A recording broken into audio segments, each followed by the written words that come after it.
Rikthehemi sërish në studio për diskutuar për protestën, ndërkohë që online do të kem Ben Andonin. Faleminderit shumë për kohën. Përshëndetje dhe mirësëgjë. Ndërkohë në studio na bashkohet Adri Nurellari, që ka ardhur me përforcime këtë herë. Në çdo intervistë është ndryshe. Çfarë është ajo? Flamingo tjetër. Këtë ka marrë nga protesta dje. Nga stampat vjen edhe me detaje të tjera. Këtë është më dobishme, se është freskia e lirisë, e ndryshimit e Shqipërisë demokratike. Ja, syri keq për ata që vëshinin. Adri, po nis me ty këtë bisedë, ke qenë në protest. Çdo ditë në rrjetet sociale që e mbështet të reagim qytetar. Si e sheh këtë 21 ditë, këtë 3 javësh në shesh? Po shiko, unë kam qenë në studion tënde, në shumë studio tjera, në shkrime pafund, duke denoncuar, duke shpresuar për këtë ditë, duke shpresuar që njerëzit do ishin më indiferent ose do zgjidhnin aratisjen nga vendi përballë pakënaqësive, përballë keqeverisjes, përballë dështimeve, përballë kriminalizimit, kështu që unë shikoj në farë mënyrë një ngadhnjimi të triumfit të shpresës, sepse vite një farë momenti na duke vetë pak kështu si Don Kishot që dilim edhe denonconin këto ngjarje, vinim duke problemet, vinim duke se si standardet evropiane nuk po përmbusheshin, se si vendi po kriminalizoi, se si ky model zhvillimi është model i dëmshëm që rrit koston jetës për qytetarët dhe i përjashton nga zhvillimi. Edhe në këtë aspekt, unë shikoj me shumë gëzim, të drejtë, dhe mendoj që sikur të ndalet sot kjo protestë ka arritur shumë, ka thyer monopolin e mbajtur të menaxhimit dhe zemërimit nga Partia Demokratike, duke thyer duopolin e partive politike tradicionale dhe duke vënë dukje se tashmë ata nuk e përfaqësojnë me qytetarin, merren me njëri tjetrin, por nuk trajtojnë problemet që i prekin ata më së shumti. Duke thyer edhe monopolin e mediave në fundit që ishte një farë anestezie për qytetarët, ku media ju e ka spikatur dhe marr rastin për ta vlerësuar, që ka qenë e para dhe që e ka raportuar, sepse të tjerët janë përpjekur ta injorojnë ose ta eklipsojnë, derisa u bë tepër e madhe për të injoruar, dhe derisa erdhi presioni ndërkombëtar i mediave ndërkombëtare, por edhe nga poshtë rrjetet sociale dhe media alternative që detyruan edhe mediat e tjera komisionale, pavarësisht mungesës së interesave të pronarëve të tyre që ta manifestojnë, dhe padyshim që ka thyer shumë tabu, murin e heshtjes, murin e dorëzimit, ose siç thotë Václav Haveli, thotë kjo është fuqia e pafuqishmëve, të cilët refuzojnë të jetojnë më në gënjeshtër. I refuzojnë me të gëlltisin mashtrimet e panumërta që jepen dhe duan t'i dalin vendit zot. Pra nëse deri dje zgjedhja kryesore ka qenë emigrimi dhe ne jemi vendi që kemi më së shumti emigrantë në botë për kokë banori. Nuk ka vend tjetër në botë që të ketë më shumë se gjysmën e popullsisë së lindur që jeton jashtë, as vende që kanë pasur luftë civile. Dhe kur vjen puna, ky dëshpërim padyshim po kthehet në aksion dhe e pam që si jemi pak. E pam që ata që e duan Shqipërinë, ata që shpresojnë ndryshim me mjete paqësore, me mjete demokratike, janë të shumtë. Duke evituar çdo tentativë për incident, duhet teksuar kjo. Absolutisht, dhe sukseset kryesore të kësaj proteste është një evitimi i radikalizimit, sepse ka pasur aty provokator, ka pasur tentativa për të radikalizuar me një lloj inteligjence të shoqërisë faktikisht i kanë refuzuar. Ajo do ishte një vetvrasje për protestën, sepse do kanalizonte atje ku ka e përsi qeveria, që janë mjetet e dhunës, instrumentat e rendit, legjit dhe sigurisë, por edhe do largonte atë që bënte protestë kaq simpatike, që është prania e pafund vajzave dhe grave, e fëmijëve, të moshuarve. Kështu që do humbiste atë simpatinë ndërkombëtare që fitoi kjo protestë, e cila kuptonte që ky është një vend me dinjitet, nëse deri dje imazhi ndërkombëtar i Shqipërisë lidhe kryesisht me një zëvendës kryeministër të aratisur, me një zëvendës kryeministre që refuzon të ballafaqohet me ligjin dhe me drejtësinë, me ministra, me një grup parlamentar në burg, me afera kriminale, dhe këtë e tregonte Hollywoodi faktikisht. Sot kemi situatë krejt tjetër ku një popull i vogël refuzon të përkulet para interesave të familjes më të madhe në botë. Një popull i varfër që refuzon në mënyrë dinjitoze që të shesi trashëgimin dhe të shesi të ardhmen për hir të miliardave që premtojnë, dhe në këtë aspekt ky vend ka fituar simpati të jashtëzakonshme dhe ka bërë një çështje kaq ndërkombëtare, sa në protesta shumë vjeçare, se do të Beogradit ose të vendeve të tjera, nuk kanë pasur këtë mbulim kaq simpatik mediatik ndërkombëtar që ka pasur kjo protestë. Kështu që në këtë aspekt protesta mund ta bëj listën akoma më të gjatë, por vetëm me kaq kjo protestë ka pasur super sukses. Për te fakti, pastaj që u mendoj që mirëfilli kjo protestë po nxjerr në pa edhe atë që quhet sindromi oborit. Pra, mbretërit ishin aq shkëputur nga realiteti, ishin aq ndërthuar nga jesmena, ishin atë që quhet dhoma e Jehonës, ku dëgjojnë zërin e vet dhe i është dukur sikur ka qenë konfirmim me turmave, sepse ata gjithë tjerët servilet përreth e kanë bërë rafsh, e kanë konfirmuar dhe ka menduar se kanë jetuar një realitet alternativ. Domethënë zoti Rama ka menduar që ka kryer punë në Shqipërinë. I ka lënë një opozitë që menaxhon zemërimin, kontrollon mediat me pronare, me interesa të tjerë, ka grupin e patronazhistëve Qirin Besnik dhe Rama smeras me qeverisje këtu. Më shumë udhtonte, shikoi në avion për konferenca, seminare, njëherë bënte ekspozitën e tij atij persona, tjetër pastaj jepte mend tek në Delfi si mençur, jepte mend i Bashkimit Evropian se si Bashkimi Evropian po sillet keq me Rusin, pastaj e shikon që i kërkon llogari Rusisë në Këshill të Sigurimit, i hakërej dhe skuqje dhe Zelenski shkret, aq i ashpër treguai me Rusin sa dhe Zelenski s'dije i mjaftu shumë Ukrainës para atij, e kështu me radhë, sepse këtu mendonin se kishte larë duart ai. Mendonte që kishte kryer punën, e kishte hapur valvën e sigurisë, rubinetin, që presioni që do të vinte nga poshtë largohej jashtë, e kishte zgjidhur punën me demokracinë dhe mendonte që shqiptarët do zvendçoheshin me të punësuar nga jashtë. Dhe në këtë aspekt, kjo është surprizë e madhe, nga e cila ende s'po del. Dhe po i mbaron dhe fantazia, sepse e nisi duke thënë që po ma bëjnë grekët, pastaj iranianët, pastaj soroistët, pastaj marksistët, pastaj anti-amerikanët, pastaj antisemitët, pastaj influencerët, pastaj doli armiku më i rënd i gjitha kohërave, doli algoritmi. Dhe të akuzon algoritmin kryeministri i cili ka dalë në gjithë botë i shet mend sikur është e ardhmja e digitalizimit. Njeriu që i ka shitur në mend që ardhmja dhe demokracia dhe zhvillimi vjen nga bota digjitale dhe bën ministre ndjella të para ministre në botë inteligencë artificiale, ky befas na bën që ky është armiku kryesor. Tani kuptohet që armiku kryesor pa çka se ai sistemi ishte farsë, sepse ne dimë që ata që janë të akshit të i Albanians janë duke u kalë bërdyret prokurorisë. Dhe po ashtu ajo aq disfunksional ishte sa ata hynë e dilin hakerat iranian, por kishte bisedë tjetër. Pra, kjo tregon farsën më të madhe që është gatuar dhe po çajt. Dhe kjo është problemi thelbësor sepse po shikohet që po kriset ky sistem që ka mbajtur dhe Rama ende nuk i beson kësaj gjëje. Ja të marrë dhe qas e zotit Andoni. Andoni, sa i takon valës protestave? Dita e djeshme ishte ndryshe pasi mbërriti dhe diaspora. Por ka patur një incident të vogël që mesa duke ditën e sotme edhe Ministria për Europën dhe punët e jashtme ka reaguar se takon prekjes së një flamuri të shtetit të Izraelit në një kohë që të paktën ka qenë protestë paqësore, pa logo për të flamurit, ku që zgjidhe me pankarta. E shikon të denjë këtë reagim nga një ranë dhe nga ana tjetër diferenca që bëri diaspora mbrëmjen e kaluar. Cila ishte? Të shumë bët 3 pyetje. Do kesh kohë të ezaurosh që t'jetë baras me Adrin. Jo, pa mëra. Leta marri Adri, gjithë kondori do flasë më pak, i takon Adrit se është atje. Unë kam qenë që ditën e parë në protest, nuk e bëj këtë pjesën e protagonisit, nuk ka që më duhet. Kam një cepin tim që kaloj 1 orë gjysmë, 2 orë të mbasditës dhe kthehem në shtëpi. Kam dhënë kontributin sa mundem në media, kam përshtypjen që një pjesë e kontributit shkon bosh, sepse kam pritur qoftë dhe me studentët e mi dhe tjerë që vazhdimisht të reagonin. Dhe ndryshe nga Adri mendoj që do duhet kohë që të marrim vesh këtë moment të reagimit njerëzve. Unë mendoj dhe e kam shprehur qoftë ke ju kudo që për mua PS-ja dhe PD-ja janë parti që e kanë mbyllur misionin e tyre qysh në fund të qysh vite më përpara. Nuk arrija ta kuptoja si Partia Socialiste vazhdonte, por e dim të paktën de jure që funksionon sistemi patronazhimit, sistemi i humbjes së meritokracisë dhe në vend të kësaj, ata që kanë zëvendësuar meritokracinë janë gati të bëjnë çdo lloj eksperimenti. Dhe ja ku jemi sot. Kjo është pjesa e protestës.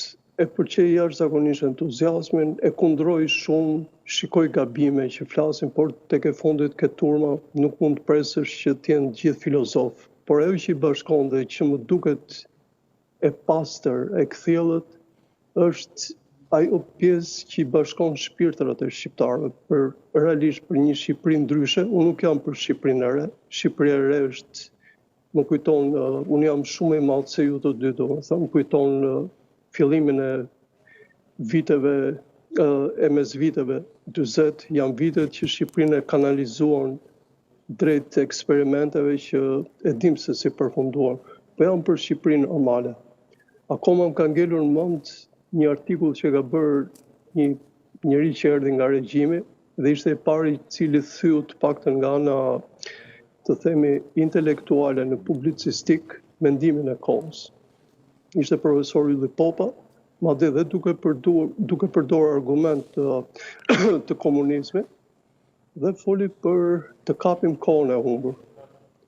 Dhe mua më vjen keq, ne gjithmonë jemi jashtë kohë.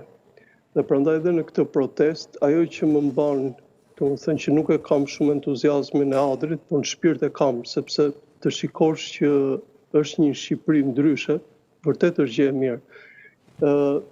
Doja që ne të jemi Shqipëri normale, jo Shqipëri e re, sepse nuk jemi normale. Dhe më vjen keq të them një element. Në administratën tonë tani, në kadastra dhe kudo janë, shumica janë brez fare i ri. Dhe ata të vjedhin, ata të masakrojnë duke të parë në sy, pa ju dridhur syri fare. Unë jam i sigurt që një pjesë e tyre tashme që mund të kenë lënë punën, mund të jenë dhe aty në protestë që bërtasin më shumë nga gjithë tjerët. Por gjithsesi, protesta realisht ka bërë një gjë të madhe, që ka mësuar shqiptarët që para padrejtësive duhet të dalin, duhet të ngrenë zërin, por mungon ajo që na dhëm të gjithëve.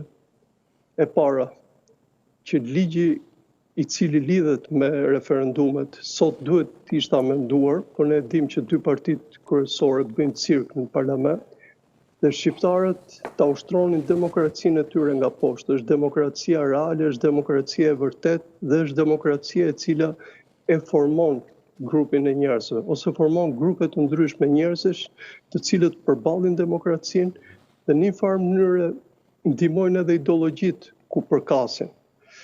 Kthem ke incidenti.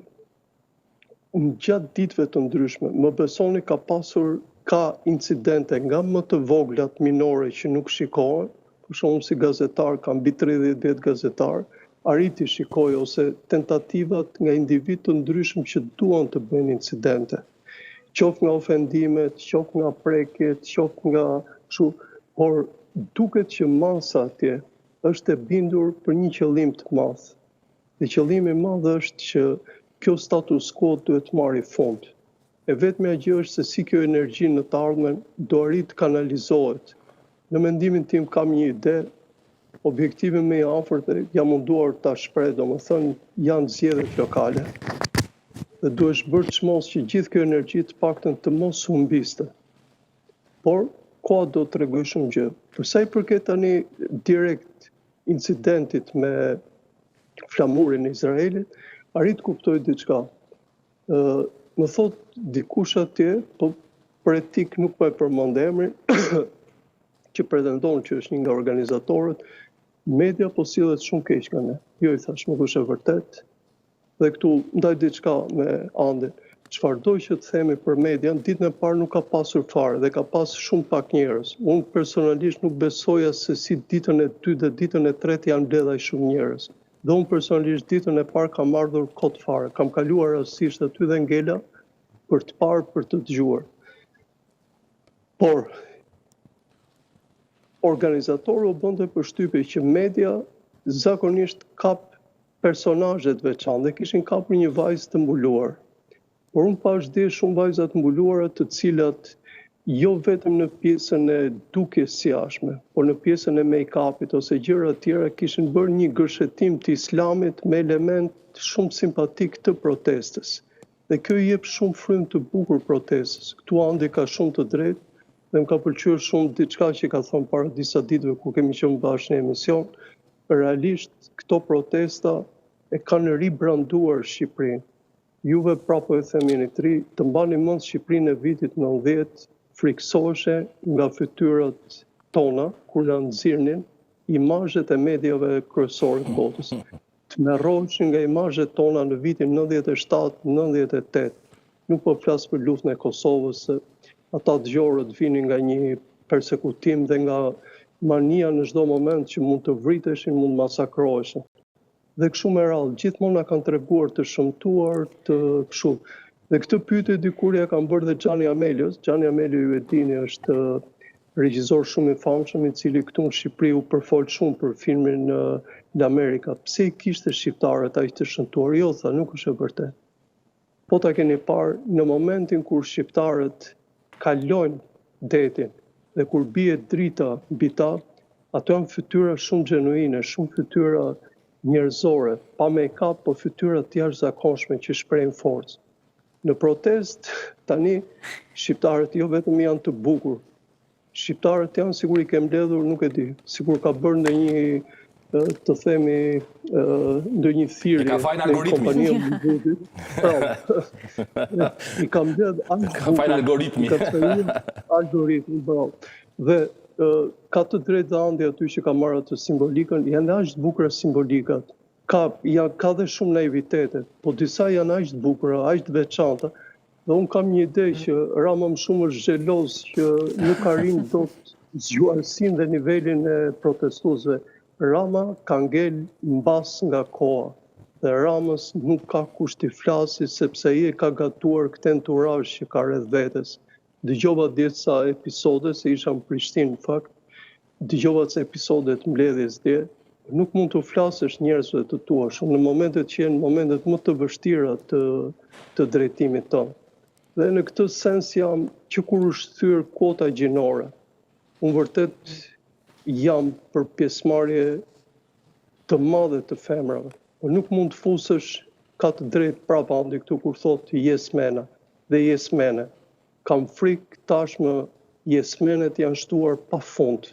Dhe ti shikon një lloj arrogancë tash dhe nga zonjat që ka marrë zoti Rama shumë më të madhe se arroganca e njerëzve meshkuj që janë aty. Dhe për këtë jo kam frikë, po kam drojtje dhe kam një pikëllim shumë të madh.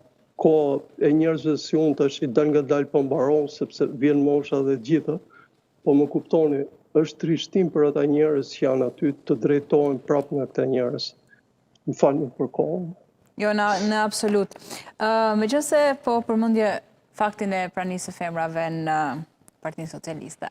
Brëmin e kaluar ka qenë zonja Koceku në protest që duket të ishte në mbledhjen e grupit parlamentar të Partisë Socialiste ndryshe nga zonja Spiru Pali, ama ishte në shesh ditën e djeshme. Nuk pranoj të flas për media, mbase do gjej një moment të dytë. Çfarë tregon prania e saj aty? Jo, tregon si individ, po ndoshta këtu do doja ndihmën e Andit. Në akte politike, dhe po ta keni parë, të gjitha aktet politike të partive të vogla të lënë të kuptosh nivelin e tyre të liderëve, të organizimeve, të strukturave, po mbi gjitha të kumteve të momentit. Dhe zonja, unë e vlerësoj personalisht atë që bëri, është vendimi i saj. Por ka ardhur koha që të bëj një deklarat publike, një deklarat mirëfilli për të treguar pozicionin e saj, po jo vetëm me mea culpa, që mea culpa të merr mirëkuptimin e publikut, po njerëzit që din të lexojnë duan një kund publik që unë në këtë moment, duke parë që ideologjia e partisë që përfaqësoja nuk shkon me bindjet e mia, nuk shkon me atë që kërkon populli, unë vendos që të bëj këtë dhe këtë. Duke dorëzuar dhe mandatin, a? Jo, atë është vendimi i saj, nuk dua të futem në kështu. Tek e fundit të jemi ndershëm për diçka. Duhet ta mendosh individin edhe si deputet, edhe si qenie, po mbi gjitha edhe si njeri. Dhe po ta keni parasysh këtë ndarje të trefisht, keni parasysh që çdo individ ka dhe interesa personale, ka interesa morale, mbi gjitha, po ka dhe interesa politike. Dhe po të ishte një individ i pjekur, ose kështu mund t'i bënte shumë mirë këto. Kam frikë se ne nuk kemi në jetën politike personazhe të tilla, personazhe që të dinë të kumtojnë në kohë të caktuara mendimin e kohës, mendimin e tyre personal, po shoh dhe interesat e tyre. Nuk është turp të kesh interes. Adri, zonjën Koceku në protest besoj ke parë mbrëmjen e kaluar që mediatike? E shikoj si plasaritjet e para të timit. Të më thashtu sikur se plasaritjet më të mëdha kanë dhënë të rinë njerëz. Siguroj që shumë prej atyre të rinjve kanë dalë atje pa lejen e prindërve. Me siguri një pjesë e tyre kanë prindrit patronazhist, që janë të shantazhuar për shkak të bukës gojës, që punojnë në administratë, e detyrojnë të marrin pjesë dhe detyrojnë të marrin pjesë edhe në ata antimiting që u mbajt, ku ishte një heshtje varje, duke sigurisht për ngushëllime. Në Partisë Socialiste. Po 35 vjetorin, po duk si ngushëllime, u duk si kishte vajtur për vaki atje. Ashtu sikur si edhe mbledhja e grupit parlamentar. Dhe faktikisht një ndër elementet kryesorë që njihet është që kur thyet ideja e pathyeshmërisë së pushtetit, e pa konkurrueshmërisë. Atëre janë plasaritë e parë që tregojnë që sistemi i ka ditët e numëruara. Dhe asnjë pushtet nuk duket më i fortë se pushteti kur është në prag të thyrjes. Krijohet iluzioni, sepse logjika dhe diktumi kryesor në histori njihet që është pushteti i projektuar, është pushteti i ushtruar. Dhe prandaj tiranit bien dy herë. Së pari një në mendjen e njerëzve, pastaj në realitet. Dhe ajo që ka ndodhur është pak a shumë kjo, domethënë që qytetarët nuk besojnë më se pushteti është i pathyeshëm. Dhe muri nuk rrezohet kur bie tulli e parë. Kur njerëzit kuptojnë që është një mur i rrezueshëm. Dhe në këtë aspekt, ajo që po ndodh është që ka nga ata që po kërcejnë nga ania që po mbytet, ose që po bëhen gati për një Shqipëri të re, një Shqipëri ndryshe. Dhe këtë më së miri e bëjnë ata që janë të mëshur për Partisë Socialiste që nuk po guxojnë të dalin, sepse dinë që s'dua të mbarin kosto të Shqipërisë ndryshe, Shqipërisë së ardhur, sepse në fakt ne jemi duke përjetuar fundin e tranzicionit postkomunist. Fatkeqësisht të vonuar, fati ynë i keq i shqiptarëve që i kemi gjëra të vonuara, të fundit ikim nga perandoria osmane, të fundit ikim nga perandoria komuniste, të fundit me sa duket po shkëputemi nga kthetat e tranzicionit postkomunist. Dhe dhe më së miri tregojnë ata që si dalin atij zot, ata që kanë përfituar për sistemit, por nuk dalin para, sepse nuk duan që t'i kapi kjo valë e të mbarti kostën të ardhmen. Padyshim, dalin ata tjerë që janë akoma me iluzione, janë naiv, edhe mendojnë se mund të bëhen, duke e quajtur Skënderbej në këtë momente, mund të marrën në një tort të ngelur nga pushteti dhe të fitojnë zemrën e kryeministit tani, por njerëzit që ka qenë ministra, zyrtar të lartë, funksionar, nuk po i dalin zot, nuk po e mbrojnë, sepse ata kanë nuhatur të gjë. Vetëm ai që aty nuk e ka kuptuar të gjë. Pra unë e shikoj në këtë dimension, e shikoj në para njerë që janë njerëzit brenda Partisë Socialiste duke u përgatitur, edhe dinë që kjo çështje e kohe. Kjo është, domethënë, nuk është me ardhmja kryeministi Rama. Dhe duan që këta të jenë akoma në atë Shqipërinë tjetër. Dhe së dyti është edhe një çështje që shikoj gradualisht po plasaritet, nuk shikojmë vetëm deputetin Koçeku, shikojmë Elisa Spiropalin, Arta Dade, Erminda Meksi, njerëz të ndryshëm që po fillojnë të flasin. Bushati që sapo ka bërë një reagim në rrjetet sociale në lidhje me mbrëmjen e kaluar. Saktësisht, kështu që këto janë të parat, po themi, që është thyer, si thua, ky miti i pamposhtmërisë së tij. Dhe vetëm se kupton të gjë është kryeministi Rama, i cili sa më shumë bëhet i idhur realiteti, aq më shumë, pra kemi kështu një të shkëputur, sa më shumë është i idhur realiteti, aq më shumë është e shtuar fantazia e tij. Do më thënë, nga armiq konkret shkuam në algoritme, në kode, në mikrochipa, që janë qesharake. Dhe në këtë aspekt, që kjo është një akt i pastër i qartë i mosbindjes civile, në kuptimin e refuzojnë institucionet tradicionale. Partitë janë deinstitucionalizuara, partitë kishin detyrë që të merrnin pakënaqësitë e qytetarëve, nevojat, problemet, dëshirat, aspiratat. Implementonin për të çuar në zgjidhje. Për të bënë zgjidhje ose të debatonin. Parlamenti merret kush ja mund kush je ti. Prandaj njerëzit kanë zvendësuar demokracinë përfaqësuese, përkohësisht me demokracinë pjesëmarrëse drejt për drejt në shesh, sepse shikojnë që ata janë të shkëputur. Kjo elitë është e shkëputur nga realiteti. Është shkëputur nga halli i qytetarëve. Apo cilat mund të jetë një dorë, apo një ndikim, apo një moment që mund ta mbyll këtë protestë, mund ta shuaj? Përveç dorëheqjes së kryeministit Rama? Përveç kësaj, meqense ai ka qenë korrekt dhe konkret. Unë shikoj vështirë, çfarë ka ndodhur nuk zbet me. Këto janë sinjale të pathyeshme, të pakthyeshme. Prapa, edhe këtu nuk bëhet fjalë vetëm të kryeministit Rama vis-a-vis qytetarëve të vet. Se në fundit nëse ke humbur po themi polisin, se politika vjen nga qyteti, nëse ke humbur qytetin kryesor urban, nga i erdhi karriera. Dhe kjo është një farë mënyrë e një lloj karma, është një lloj fundit ciklit. Ai erdhi nga protestat e studentëve. Në të njëshin dhjetor, edhe prapë protesta rinje që po e largojnë. Kështu që nëse si merr këto sinjale historike, do duhet që të katandisët pastaj që të largohet në forma më të shëmtuara se sa një tranzicion i butë, evoluimi i Shqipërisë ku të mos ngelet një memorie keqe për të. Pra kjo është e para. E dyta, sinjalet nuk janë vetëm me qytetarët e Shqipërisë, sinjalet edhe ndërkombëtare. Nuk ka patur reagime nga trupa diplomatike. Jo, ajo që ka pasur, e para njerë ka pasur një arritje të parë në parlament njerë, ku ishte pjesë e rezolutës, ishte moratoriumi çdo punimi atje. Dhe kthimi i ligjit të mëparshëm për mbrojtjen e zonave të mbrojtura, që faktikisht e bën pamundur punimet në zona ku ishte planifikuar. E kemi vendosjen e kësaj teme në piketat përmbyllëse të procesit të antarësimit në kapitullin 27 për mjedisje dhe klim, ku është vënë eksplicite qoftë heqja e ligjit për investor strategjik, qoftë edhe kthimi ose eliminimi i amendimeve të bëra për të hapur rrugën tek ndërtimet në për zonat e mbrojtura. Dhe mandej është kërkuar edhe përmbushja e zotimeve për sa i përket Natura 2030. Kështu që faktikisht kjo protestë po zhbllokon integrimin evropian. Kjo protestë është evropianizuese. Kjo përshpejton, akseleron integrimin evropian sepse janë kauza dhe standardet e Bashkimit Evropian. Dhe këtu po thosha të thyrjen e Ramës jo vetëm me qytetarët e vet, por edhe me Bashkimin Evropian. Sepse në fundit po thyet me Bashkimin Evropian sepse ata po shohin që Rama nuk është me armja. Ai ka shitur veten si armja evropiane, por nuk është. Po shikojnë që po shkëputet nga linjëzimi historik i Shqipërisë për sa i përket politikës jashtme dhe po shikojnë që nuk e përfaqëson më sepse në farë mënyrë përmbush standardet më bazike që ka Bashkimi Evropian sot për sa i përket zhvillimit qëndrueshëm me kujdes për ambientin. Por thyen zoti Rama e ka edhe me Washingtonin.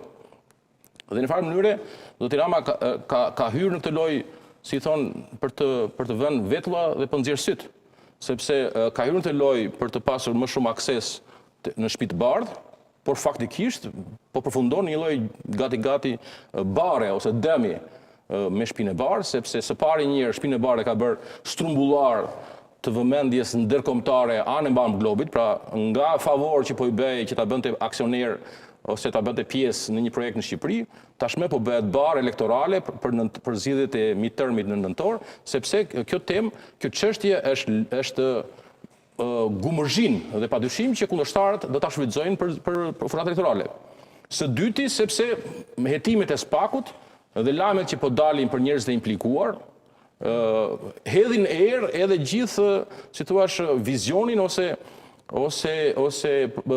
themelin e politikës presidentit Trump kundër trafikantëve drogës. Ne kemi parë që pa gjyqje kundër trafikantëve drogës, avionët amerikanë po i godasin në ujërat territoriale ndërkombëtare trafikantët, dhe tashmë po del që në këtë situatë është implikuar familja e ngushtë e presidentit me një imigrant për cilin ka një mandat arresti.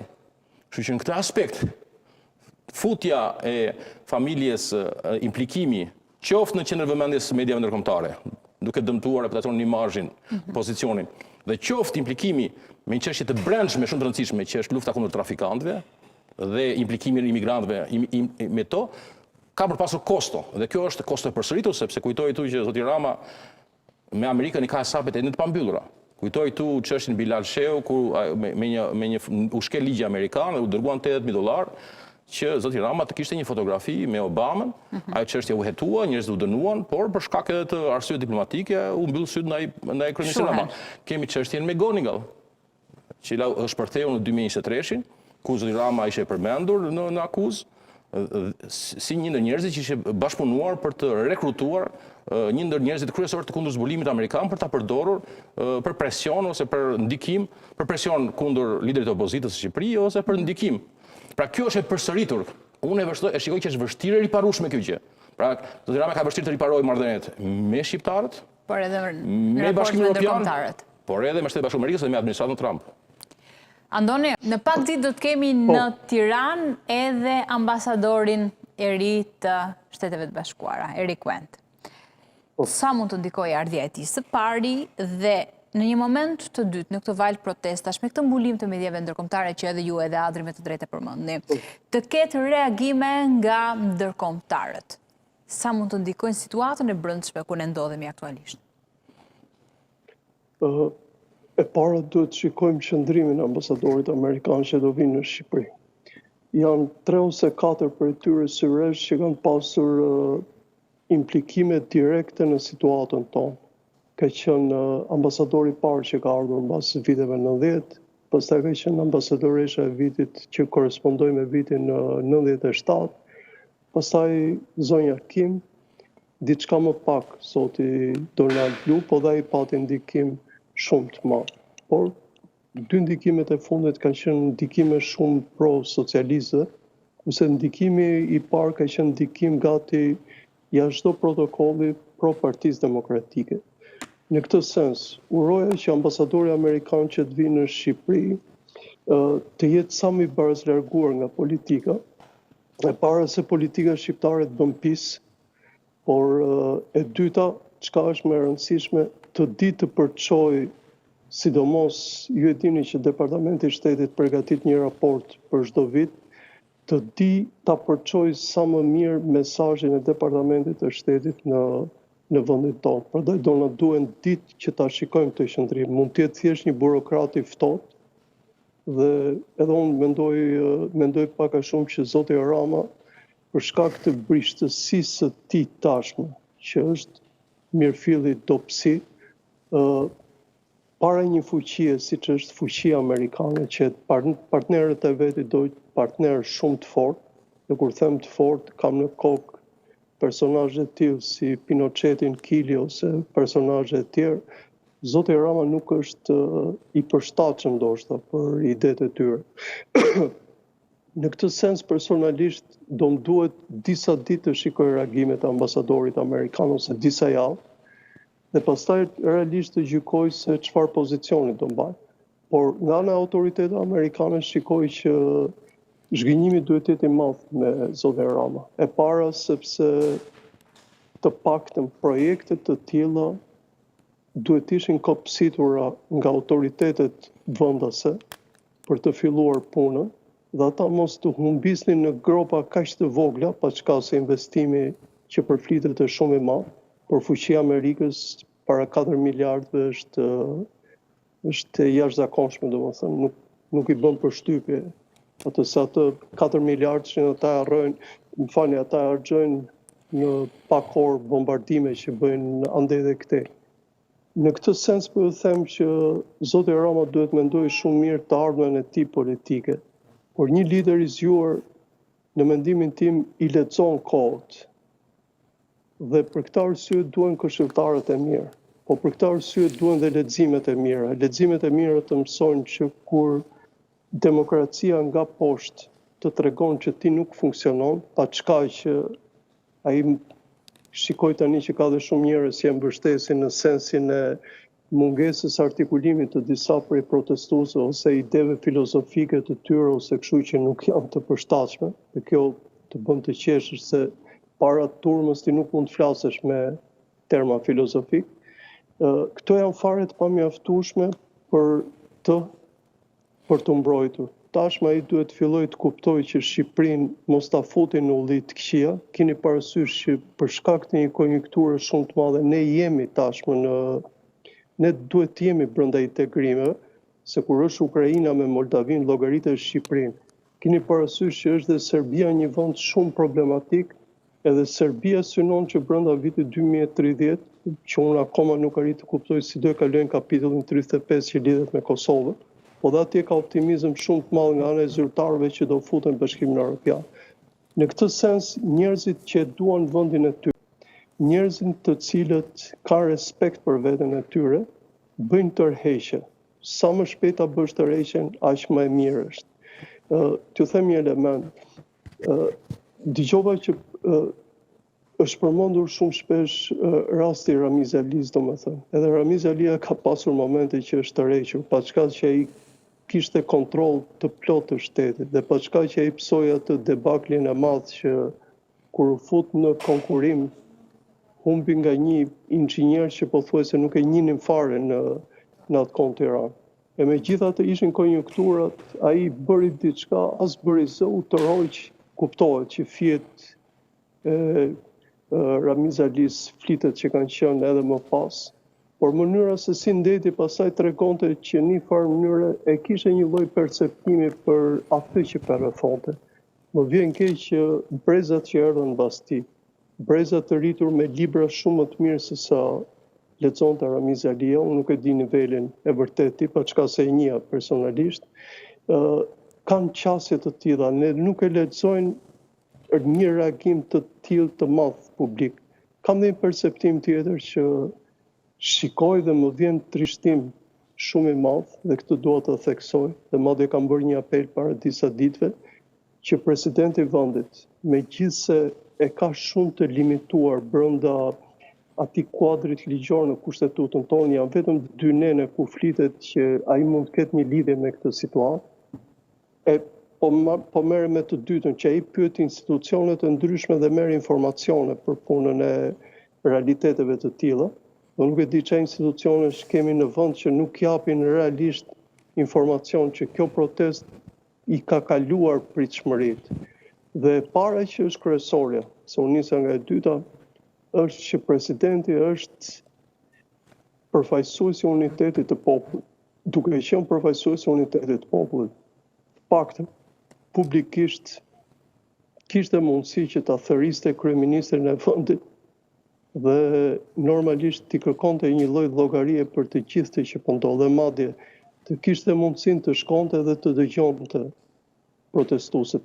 Askush do ngacmoj nga protestuesit, madje protestuesit do kënaqen po të jetë edhe presidenti i vendit. Problemi është që presidenti, si shefi shtabit, i ka miratuar planet e përhapjes që i kanë zhveshur mbrojtjen qoftë bazës Sazanit, qoftë bazës Shëngjinit, qoftë bazës Limionit Sarand, qoftë Porto Palermos, që tashme këto janë në spak tashme si çështje. Po unë do të jam diçka tjetër, se me që të flasim për çështjen, am lejohet? Ajo që të kuptojmë neve është se kjo çështje e ka bërë simbolik në Zvërnecit dhe investimi aty e ka bërë si simbol të një vendi ku pasuritë e vendit i merr një grush njerëzish dhe kostot shpërndahen, pra fitimet privatizohen, nuk po krijohet para e re, nuk po centralizohen. Jo, po transferohen. Pra nuk është se këtu po prodhohen produkte që ngrejnë vlerën e shtuar nëpërmjet kreativitetit, iniciativës private etj. Etj, po kemi prona publike të cilat po transferohen dhe njerëzit që jetojnë për atyre nuk do përfitojnë gjë për saj. Në kuptimin e mirëfillt të fjalës, dhe këtë kemi parë se ky model ka qenë në vende të tjera. Ne kemi asetin më të madh strategjik të vendit që është porti i Durrësit, që është falur për një projekt të tillë të ngjashëm. Pra njerëzit kur protestojnë, nuk protestojnë me dyshim për të ardhmen, por si reagim ndaj së kaluarës. Se e shikojnë që porti i Durrësit duhet ndërtohet nga e para në Porto Romano, bile planifikimi është me port edhe më të vogël se çka qenë i Durrësit, dhe një herazi po shikojmë që aty ka një aferë korruptive që ka spaku tashmë. Dhe kjo nuk është vetëm për Zvërnecin, nuk është vetëm për portin e Durrësit. Kjo është për çka ka të vyer të vlefshme kjo Shqipëri. Dhe njerëzit po shikojnë që dikush me përmjet pushtetit punon për një grush njerëzish e duke përjashtuar të tjerët nga mirëqenia. Mos mik pak nga presidenti, meqense zoti Andoni me të drejtë. Shqipëria, se ndërkohë që po ju po bisedoni unë dhurat zetë dhe nëra. Shqipëria në 2022 ka nxjerr 900.000 ton naftë bruto, të cilat me çmimet mesatare ndërkombëtare të bursës është gjysmë miliard. A e dini sa ka paguar rent, sepse edhe ajo çështje bankersit është në SPAK, edhe ajo është një çështje korruptive. Rent, pra taksa për atë që ka paguar 20 milion. Ndërkohë, për gjysmë miliard që ka marrë nga vendi, ka paguar rent 20 milion. Dhe qytetarët e zonës Gavion, që utojnë nga Belshi, edhe sa mbri afër Beratit, ndihet akoma era e fenoleve. Unë jam rritur në Kuçov, tek gjyshi e gjyshja. Atje ende sot baltash e zezë, njerëzit marrin ndotjen, edhe sëmundjet e panumurta që vijnë bashkë me ndotjen, por nuk pikon asnjë bollek, asnjë begati nga këto para. Madje edhe qeverisë i jepen çikërima. Dhe kjo nuk është vetëm për naftën. Neve kemi pas Rumanisë rezervat kryesore të naftës në tokë, sepse tjerët i kanë kryesisht në det në Evropë, kur vjen puna, dhe kemi prodhim të domethënës për kokë banore, kur vjen puna kemi çmime më të larta në Evropë, kemi 10% rast mesatarja. E njëjta gjë vlen për minierat, se Shqipëria ka 600-700 licence minerare. A dini ju se sa para ka eksportuar në 2024 në Shqipëria nga minierat? Shqipëria ka eksportuar 608 milion euro. Dhe disa ka vajtur në buxhetin ton, ka vajtur 45. Ndërkohë çfarë lihet prapa? Lihet ndotje, lihet skorje, lihet punëtorë që punojnë në kushte të vështira, mizerabël, me rrezik për jetën, lihen dëme, eksternalitete, rrugë të prishura dhe gjithaj pasuri që zhvatet, nuk jep asgjë as shoqërisë, as vendit në taksa, por shkon në xhepat e ngrush njerëzish. Pra kjo që po ndodh me Zvërnecin, është çështje modeli, kjo nuk është përjashtimi, ky është rregulli. Dhe njerëzit e revoltuar e kanë mënyrën se si shpërdorohet që kjo pasuri e madhe e këtij vendi nuk është duke u maksimalizuar për të rritur cilësinë e jetës, për të pasuruar shqiptarët, por përdoret nga ai grush njerëzish për fitime të shpejta, ndërkohë që kostot do i mbaj shoqëria me humbjen e pasvendësueshme të perlave dhe të pasurisë natyrore, ose me rihabilitimin që do t'i bëjmë neve, qoftë ndotjes së naftës, qoftë ndotje të minjerave dhe gropave të lëna bosh të minjerave. Dhe në këtë aspekt, kjo ka të bëj me një protestë kundër sistemit dhe modelit ekonomik. Me qëndro pak tek presidenti se kam shumë të rëndësishme. Ka reaguar për situatën në Iran? Po për çfarë do vendesh botës shkon në konferenca flet për tema këtë periferike. Po normale është e kuptueshme që presidenti, përveç se nuk është lartësi detyrës, por është edhe bashkë përgjegjës për çka ka ndodhur. Bile jo thjesht në kuptimin që ka heshtur përpara padrejtësive, por ai është përblyer për të padrejtësi. Zero pritshmëri për një reagim?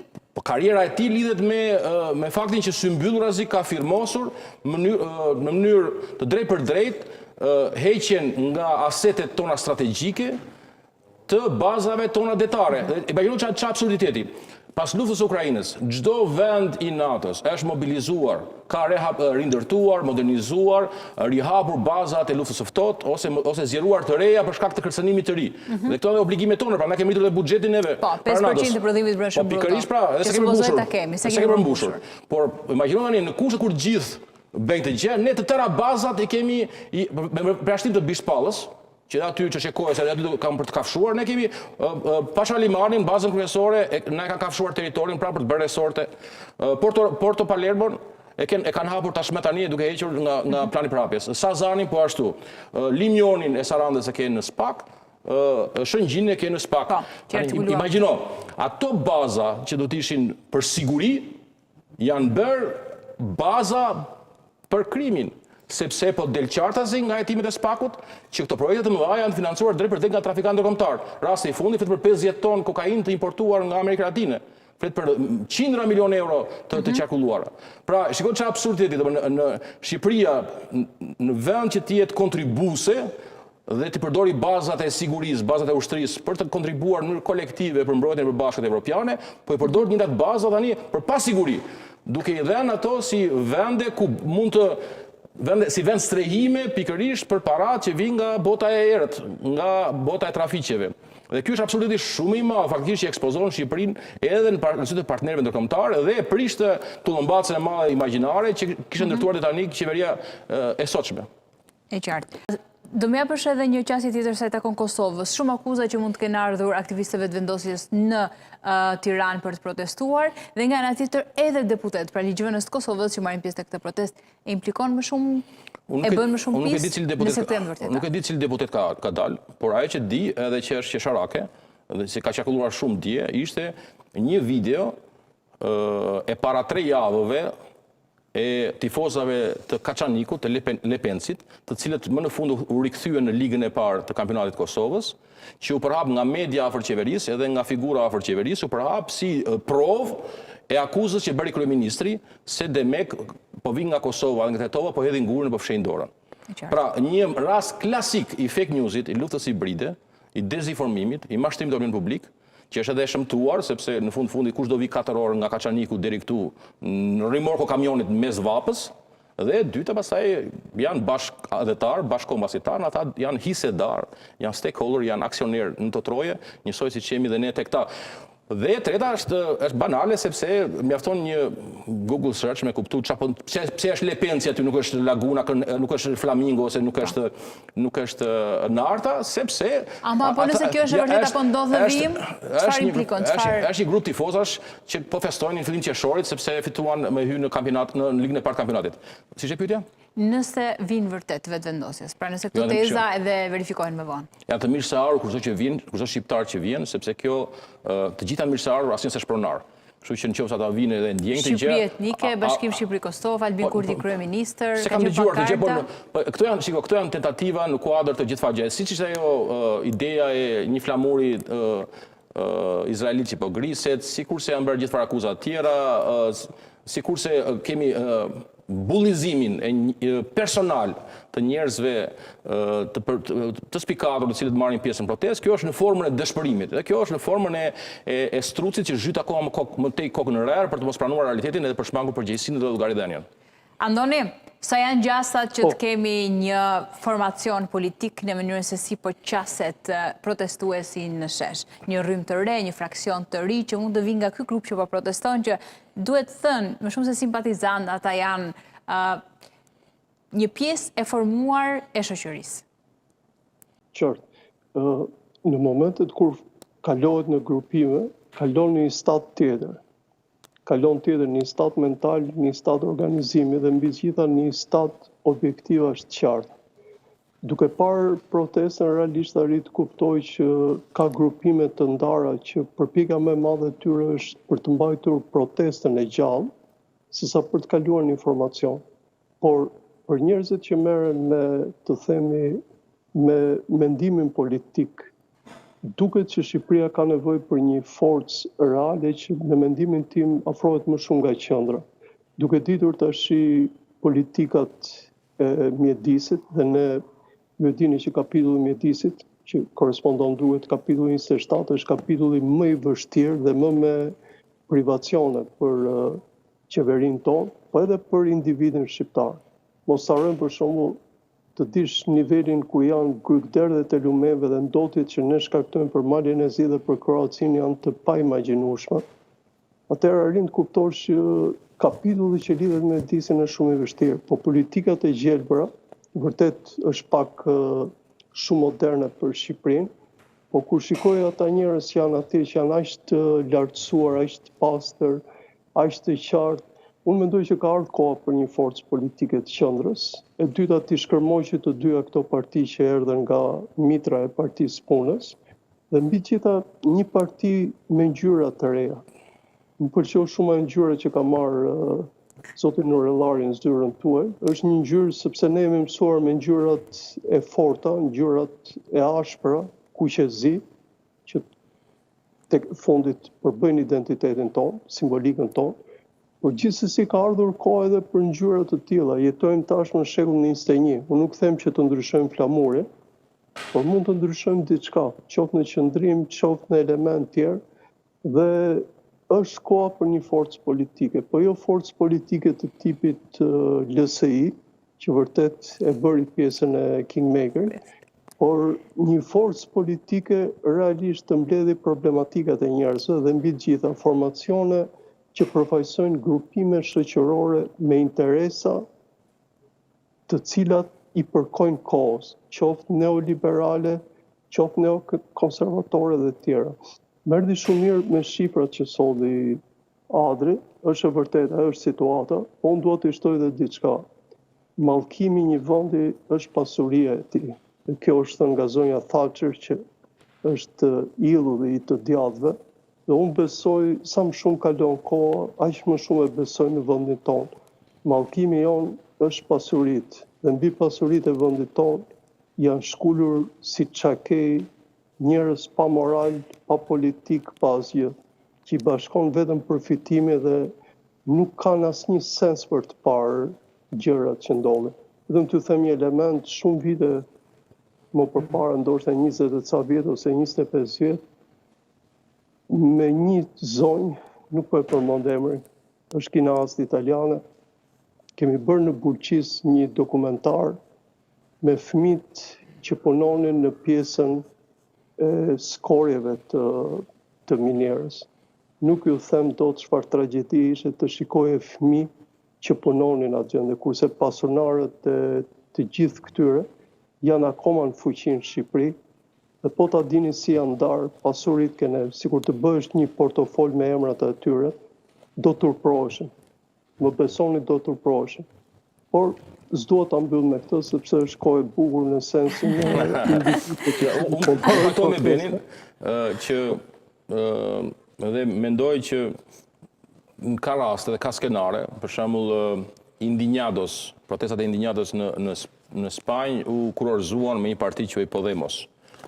Protestat e tubimet që bënte Beppe Grillo u kurorzuan me 5 Stelle, me Movimento 5 Stelle, që pasaj erdhën në qeveri. E njëjta gjë me atë protestat e Sintagmës, që sonë në pushtet Sirizën. Po ka dhe raste tjera ku kjo ngelet horizontale, si për shembull rasti i Bullgarisë, kur kurorzuan kryeministrin Rosen Zheliaskov në dhjetorin e kaluar, pas 2-3 javësh, me protesta bazuar kryesisht në gjeneratën Z. Dhe nuk pati një përformimin horizontal, pra ndodhen të dyja këto dimensionet. Por unë mendoj që për momentin protesta, kjo lëvizje ose kjo revolucioni flamingove, po themi, ka arritur dy elemente të rëndësishme. E para njëherë është vetë përmbajtur nga radikalizimi, pavarësisht tendencave, mungesës së durimit strategjik, njerëzve që duan. Do të jetë në fund kështu? Shpresoj të jetë kështu, sepse do mbasi një element të rëndësishëm, është e suksesshme tashmë kështu, pse do të prishësh diçka që tashmë po funksionon. Dhe në fundit avantazhi kryesor është lufta figurative për mendet, zemrat dhe vullnetet e shqiptarëve, nuk është demonstrimi i forcës, sepse aty pasaj nuk ka e përsi protesta paqësore. Së dyti, më pëlqen edhe që ka mbajtur në nivel horizontal, gjithë përfshirës, laraman, që i përkasin të gjithëve, sepse... Ama mund të ketë nga ta oportunistë që edhe mund ta shfrytëzojnë këtë moment jam duke dalë aty, që pavarësisht tentativave, ke shumë drejt, pavarësisht tentativave për të mirëpritur në fundit se kjo është gara, kjo është mundësia, përse kjo protest dëmton kundërshtarin kryesor. Pse mos të angazhohet bashke Shqipëria Bet ose Agron Shehri, pse mos ta shfrytëzojnë në fundit, kjo është demokracia drejtë që e mori. Por për te përpjekjeve të tyre për protagonizëm, nuk i ka lënë njeriu në protestë kanë protagonizëm, ata janë aty pjesëmarrës, por jo pronar, jo protagonist. Pra kjo është shumë e rëndësishme. Dhe mendoj se kjo është çelësi i suksesit, që të gjithë ndihen pjesëtar, pas një mos jetë pronar. Se në këtë mënyrë arrin vret tre zoq, kur flet për famigos, pak keq për të thënë tre zoq, po me një gur janë tre zoq.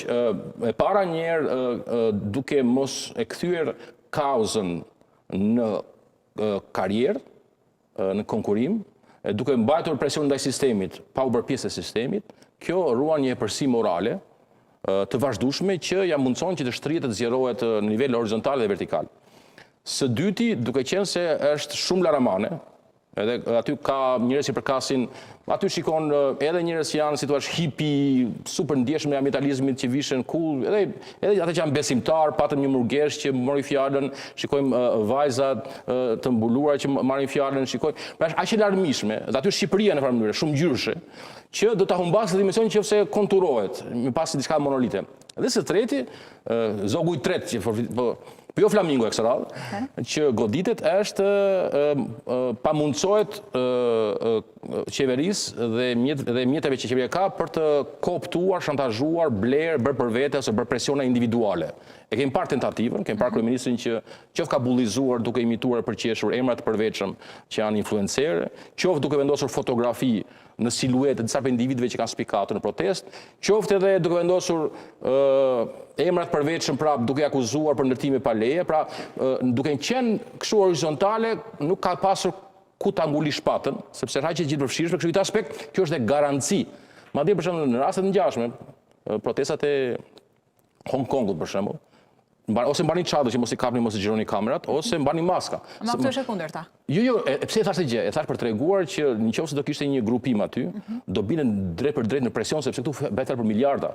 Këtu po e prishet Terezia gjithë një sistemi të korruptuar, të kalbur, që fiton gjithë djersën ose pronën publike në mënyrë më abuzive, jo konkurrencë dhe garë dhe inovacion, por me lidhje politikën. Dhe nëse ka një gjë tjetër që unë mendoj, si besoj se këtë ishte pyetja jote e radhës, që është cili skenari, unë kam shkruar të me herët, po mendoj se nëse ka një vend të ngjashëm ose një situatë të ngjashme që ne mund të bëjmë një paralelizëm, mendoj se është Italia në 92-93.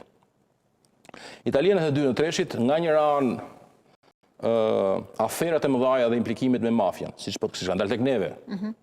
Dhe nga ana tjetër aferat e mëdha korruptive, pra Maxi Procesa kundër mafjes, Tangentopoli, Manipulite, gjitha këto bën që të shembej e gjithë elita politike e pasluftës. Pra edhe Partia Demokristiane me Alfanën që futu brenda, edhe Partia Socialdemokrate me Kraksin që u arratis, madje aty u shembe edhe Partia Komuniste që ashtu kështu s'kishte në pushtet. Pse? Sepse implikimet e mëdha me mafian, me korrupsionin të elitës e bëri që gjithë partitë ekzistuese të zhgjuan. Kështu që ka shumë gjasa, nëse të partitë vazhdojnë të ngelen të izoluara, të mos reflektojnë protestat, ka shumë gjasa ne të kemi një elitë krejt të re politike, të japin fund tyre partive politike, njësoj siç i dhanë fund italianët në 92-93 për shkak të këtyre proceseve, dhe të kemi një figurë dhe elitë që ne si njohim, ashtu sikurse në dhjetor të 91-shit, nuk e njeh këtë njeri, as e Di Ramën, as Sali Berishën, as Ilir Metën. Atëre njini njerëzit Adil Çaçanin, Ramiz Alin, X-in, Y-in, po nuk të njikte njëri, Skënder Gjinushin, tjerë, po nuk I njikte njëri këta. Sepse njerëzit ishte të vrarë mendjen me heqjat atë parat, pa vrarë mendjen kur do vi pas. Dhe këta njerëz e kanë dominuar, që erdhën në dhjetor të 91-shit, këta njerëz kanë dominuar jetën politike prej atëre sot. Kështu që neve, sot e kanë drejtuar, se këta njerëz kanë alternu postët kryesore. Pas protest. Pra pas kështu që gjasat më të mëdha, jo, po jam duke dhënë një lloj basti këtu. Ose nuk e di as dëshira as analizë, janë të dyja bashk, por po të tregoj që gjasat më të mëdha në Shqipëri është që të përsëritet skenari i Italisë, ku ashtu sikur se ta njerëz ishin anonim në dhjetor të 91-shit, ashtu do kemi figura që mund ndërtojnë parti të reja, jo vetëm një, por mund të një varg partish të reja për të zvendësuar të vjetra, të cilët nuk ja dolën të rinin me hap me kohën, por u bën prona private. Adre, faleminderit shumë për kohën. Faleminderit që më dha mundësinë. Zoti Andoni, faleminderit shumë për kohën, si gjithmonë kënaqësi që je në Euronews. Shkputemi për të ritakuar me të tjera zhvillime.